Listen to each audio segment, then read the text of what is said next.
Hey everyone, welcome back to LitQuest. I am Meshwa Patel and on this channel we solve LitCode daily problems to ace our coding interviews. Don't forget to hit the subscribe button and turn on the notification bell so you never miss any update. Let's move towards our today's problem. Today's problem is path with maximum probability.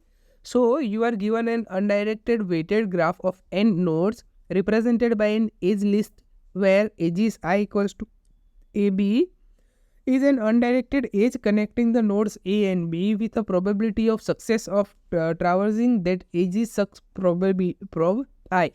तो यहाँ पे हमें एक edges का array दिया है और एक सक्स प्रोबेबिलिटी का एरे दिया है. अब एजिस 0 to 1 है तो उसकी सक्सेस प्रोबेबिलिटी ट्रैवर्सिंग प्रोबेबिलिटी रहेगी 0.5, 1 से 2 की 0.5, 0 से 2 की 0.2. सो given two nodes start and end and the path with maximum probability of success to go from start to end and return its success probability.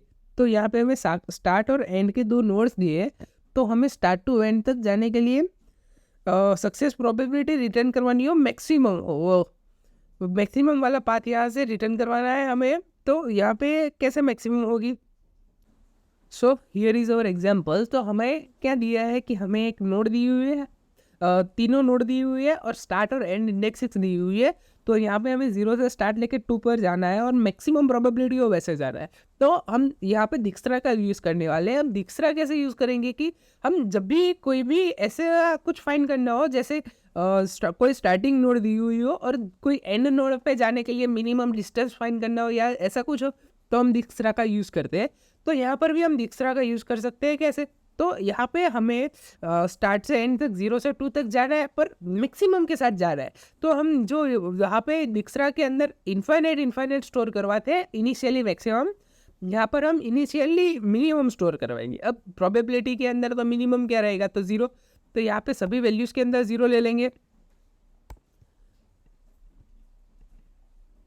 अब यहाँ पे जो एक बार सभी वैल्यूज़ के अंदर 0 ले ली तो हम स्टार्ट से करेंगे स्टार्ट. अब स्टार्ट 0 है तो 0th वैल्यू मैक्सिमम क्या होगी? तो 0th वैल्यू मैक्सिमम तो 1 हो ही सकती है, क्योंकि 0 से 0 की प्रोबेबिलिटी तो 1 ही रहने वाली है. तो ये हम 1 ले लेंगे. अब 1 कर लिया. अब ये क्या हो गया? हमारे पास स्टार्ट की वैल्यू कंप्लीट 1 हो गई. अब हम कौन सी नोड पे है अभी? वो यहाँ पे हम मैक्स हीप के अंदर, हमारे मैक्स हीप के अंदर ऐड करवा लेते हैं. तो हम अभी है 0 नोड के ऊपर और इसकी प्रोबेबिलिटी है 1. सो अब हम चेक करेंगे दिक्सरा के अंदर एक एक नोड पे जाके. तो यहाँ पे 0th नोड पे है तो जो हमारी पहली नोड रहेगी उसको बाहर निकालेंगे. अब यहाँ से 0 1 है तो अब 0th नोड से हम कहाँ कहाँ जा सकते हैं? तो 0th नोड से हम जा सकते हैं एक तो 1 के ऊपर और एक 2 के ऊपर जा सकते हैं. तो 1 के ऊपर जाने के लिए क्या रहेगा? तो 1 वाले की प्रोबेबिलिटी कैसे निकालेंगे? तो हमारी जो इनिशियली प्रोबेबिलिटी थी वो 0th नोड की इनिशियल प्रोबेबिलिटी है 1. अब इनटू करेंगे 0 से 1 जाने की प्रोबेबिलिटी है 0.5, तो 0.5. अब इसका आंसर आएगा 0.5. तो 1 की प्रोबेबिलिटी रहेगी 0.5. वैसे 2 है यहाँ पे 2, तो 2 पे जाने की प्रोबेबिलिटी रहेगी 2 रहेगा हमारा यहाँ पे. अब 2 वाले प्रोबेबिलिटी रहेगी तो क्या है? तो वो 1 तो है ही इनिशियल इनटू 0.2. तो यहाँ इसका आंसर आएगा 0.2. अब ये हमारा तो 2 वाले की प्रोबेबिलिटी क्या हो गई? 0.2. तो ये जो है हमारा वो है मैक्स हीप. तो मैक्स हीप के अंदर क्या रहेगा कि जो हमारा मिनिमम आंसर है वो अंदर चला जाएगा. तो यहाँ पे जो 2.2 वाला आंसर है वो अंदर ले लेंगे हम. सो 2 पे तक जाने की प्रोबेबिलिटी रहेगी 0.2 इनिशियली. इसके बाद रहती है हमारी 1 0.5. सो वो ले लेंगे यहाँ पे. तो 1 और वहाँ तक की प्रोबेबिलिटी है 0.5. अब इसके बाद क्या है? ये वाला तो ख़त्म हो गया हमारा. तो जो बचता है बाकी का रहता है वो ले लेंगे हम. अब वहाँ पे पॉप करवाना है मैक्स हीप के अंदर से वापस से. तो मैक्स हीप के अंदर से वापस से हम पॉप करवाएंगे. तो 1 और 0.5 वापस आ गए बाहर. अब या 1 से हम कहाँ कहाँ जा सकते हैं? तो 1 से हम जा सकते हैं 0 तक और 1 से हम जा सकते हैं 2 तक. So let's see.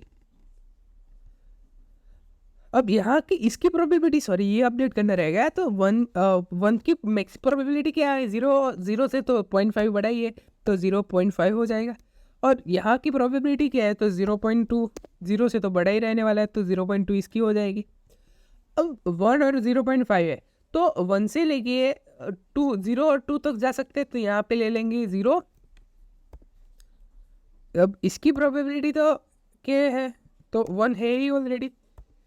अब कैलकुलेट करेंगे तो 1 की प्रोबेबिलिटी है 0.5 इंटू 0 से 1 की प्रोबेबिलिटी रहने वाली है 0.5. सो 0.5 इक्वल्स टू 0.25 हो गया. अब यहाँ पे 0.25 देखेंगे तो अब क्या होगा? यहाँ पे हमारे पास तो 0.25 की वैल्यू है जो इनिशियली उसकी 1 वैल्यू है उससे छोटी है, तो हम ये वाला रूट नोड जो है वो यूज़ करेंगे ही नहीं. सो ये वाला तो रिजेक्ट हो गया. अब बारी आती है हमारी सेकंड नोड 2 की. तो यहाँ पे 2 से स्टार्ट करेंगे. तो 2 तक कैसे पहुँचेंगे हम? तो 2 की प्रोबेबिलिटी चेक करवा लेते हैं. तो 0.5 इंटू वहाँ पर जाने की प्रोबेबिलिटी रहने वाली है 0.5 इक्वल्स टू 0.25. अब यहाँ पर value I 0.25 which is larger than the previous value. तो यहाँ पर हम वैल्यूज़ को अपडेट करवा लेंगे, 0.25 कर लेंगे यहाँ के वैल्यू को, और जो हमारी 2 की वैल्यू है उसको हम हमारे यहाँ पे मैक्स हिप के अंदर ऐड करवा लेंगे 0.25. अब ये वैल्यू को ऐड करवाने का कोई मतलब ही नहीं है क्योंकि ये हमने रिजेक्ट कर दी है. So let's add this value. तो यहाँ पे हमें 2 की वैल्यू मिली 2 और 0.25. अब जो हमारी 0.25 की वैल्यू थी हम उसको ले लेंगे बाहर, ये सब वैल्यू को हटा देंगे.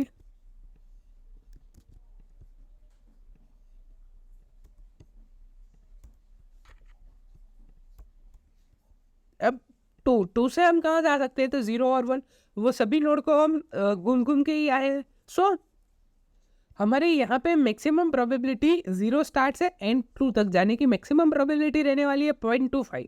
सो we will return answer 0.25. 0.25. Now let's move towards our coding solution. Here is our coding solution. तो आज के अंदर हमने पिछले अप्रोच के अंदर देखा कि हम जो डिक्सरा का यूज़ करने वाले हैं. So let's start. तो पहले तो हम एक एरे ले लेते हैं जिसके अंदर हम प्रोबेबिलिटी स्टोर करवाएंगे. अब यहाँ पे मैं डबल का ले रहा हूँ. आप समझ ही गए होंगे कि क्यों डबल का लिया हुआ है मैंने, कि पीछे जो कोई आएगा प्रॉब्लम नहीं आए इसके अंदर स्टोर करवाने के अंदर, अगर कोई लार्ज वैल्यू आ गई तो.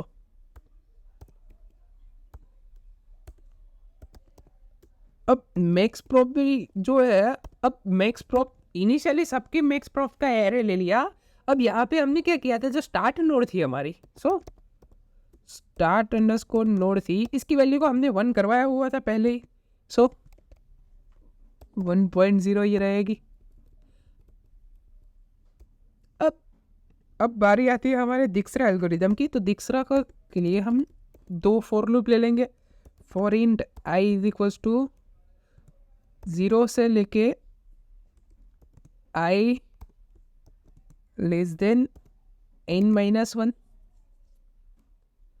और आई प्लस प्लस.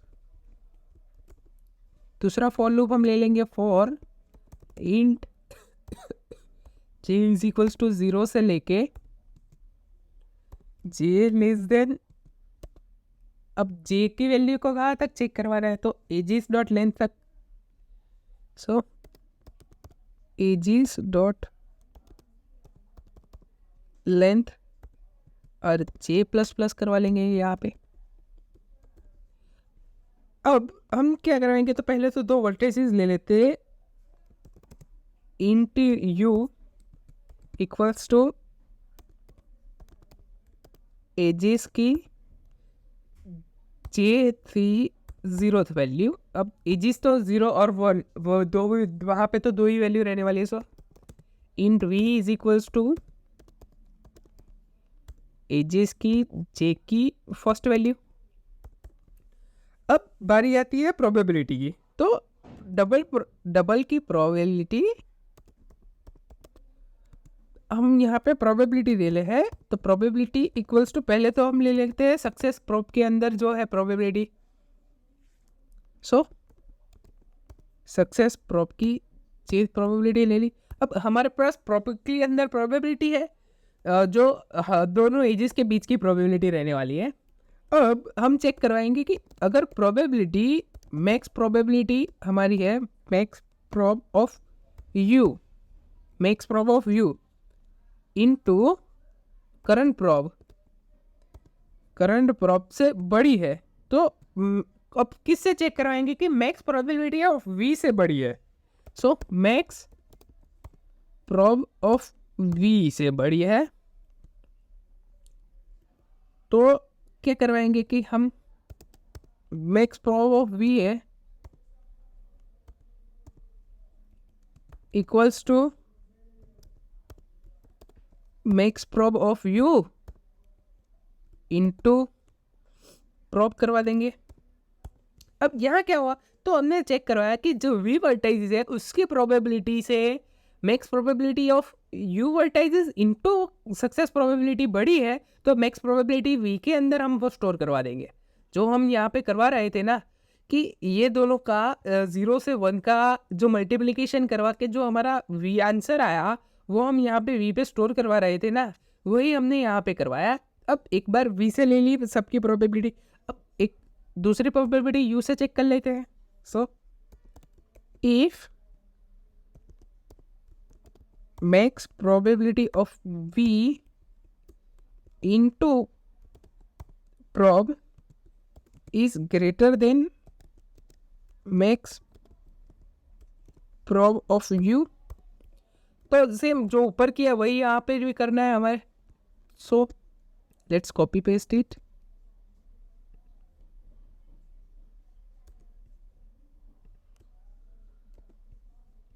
बट यहाँ पे हो जाएगा u और यहाँ पे रहेगा v।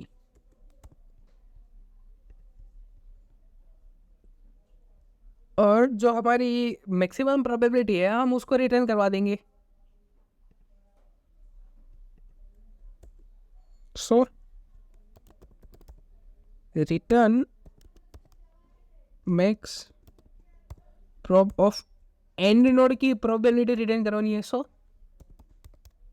एंड नोड यहाँ पे देखिए ना, हमने रिटर्न 0.25 करवाया था ना, 0 से 2 तक जाने की मैक्सिमम प्रोबेबिलिटी 0.25 है, तो एंड नोड की प्रोबेबिलिटी रिटर्न करवाई थी। तो यहाँ पर भी हम एंड नोड की प्रोबेबिलिटी रिटर्न करवा रहे हैं। अब बारी आती है हमारी टाइम कॉम्प्लेक्सिटी को एनहांस करने की। तो यहाँ पे क्या रहता है, यहाँ पे उसने बोला है कि your answer will be accepted if it differs from the correct answer by at most 1e-5। अब ये सब तो हमने कम्प्लीटली चेक करवा लिया। अब हम एक बार चेक कराएंगे कि हमारी प्रोबेबिलिटीज अपडेट हो रही है कि नहीं। अगर वो प्रोबेबिलिटीज ही अपडेटेड नहीं होगी तो एट दैट टाइम हम डायरेक्टली रिटर्न करवा देंगे कि बस अब फाइनल हो गया, हमारी प्रोबेबिलिटी यहाँ पे अपडेट नहीं हो रही है। अगर नहीं अपडेट नहीं हो रही है तब, क्योंकि यहाँ से 0 1 0 1 0 1 होता रहेगा और इन्फाइनाइट लूप के अंदर चला जाएगा। अगर कोई ऐसा केस आ गया जिसके अंदर प्रोबेबिलिटी नहीं मिली, तो वो चेक करवाने के लिए हम यहाँ पे क्या करेंगे, एक वेरिएबल ले लेंगे boolean updated equals to, initially इसकी वैल्यू तो हम फॉल्स रखेंगे। अगर वैल्यू अपडेट हो रही है तो एट दैट टाइम हम ट्रू कर देंगे। तो वैल्यू कहाँ अपडेट हो रही है, यहाँ पे हो रही है, तो यहाँ पे हम ट्रू कर देंगे।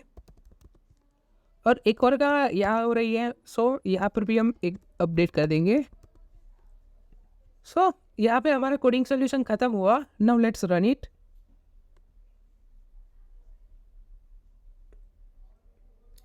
See, it runs completely. Now let's submit it.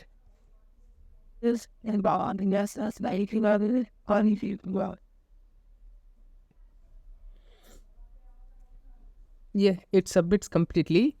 Let's do it again for better result. कि हमें पता है लीनियर टाइम के अंदर या फिर ऑर्डर ऑफ एन स्क्वायर के अंदर होती है ना प्रोबेबिलिटी, तो उसका रन टाइम कॉम्प्लेक्सिटी है ना वो चेंजेस होती रहती है। यहाँ पे 5.0 होना है, जो जब मैंने मेरे दौरान किया हुआ था, एट दैट टाइम हमारा सॉल्यूशन का आंसर आया था समथिंग, हाँ देखिए ये रहा, यहाँ पे नेटवर्क इश्यूज़ की वजह से बढ़ गया, वरना इस जो दीक्षरा का आंसर आ रहा है वो 98.38 और 87.16 आ रहा है। आई होप आप सबको समझ आ गया होगा। आज के वीडियो के लिए इतना ही, मिलते हैं कल के वीडियो के अंदर। Till then bye, take care, have a great day.